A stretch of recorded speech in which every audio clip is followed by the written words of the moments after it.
দেখছেন প্রাণ juice presents প্রবাস কণ্ঠ প্রাইম নিউজ।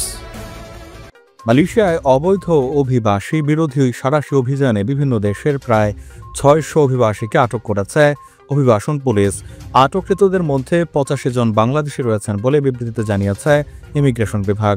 শনিবার স্থানীয় সময় ভোর ৬টায় কেলাং মেরুর একটি সেন্ট্রাল মার্কেটে অভিযান চালিয়ে তাদের আটক করে ইমিগ্রেশন।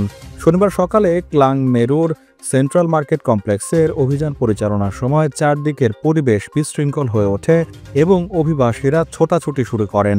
এ সময় কিছু প্রবাসী বাঁচার জন্য ড্রেনের টেবিলের নিচে গুটিয়ে পড়েন এবং এলাকা ছেড়ে পালানোর চেষ্টা করেন।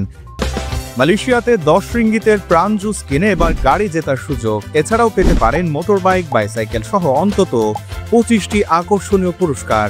কিউআর কোড স্ক্যান করে আপনার নাম, মোবাইল নম্বর ও দোকানের নাম লিখুন। ইনভয়েসের ছবি সহ পাঠিয়ে দিন ১৫ এপ্রিলের আগেই। ইমিগ্রেশন বিভাগের উপমহাপরিচালক জাফরি এমবুকতাহা বলেন, অভিযানে বিভিন্ন অভিবাসন অপরাধে ৬৩০ জন বিদেশিকে আটক করা হয়েছে এবং ৩২ জনকে তল্লাশির পর ছেড়ে দেওয়া হয়েছে।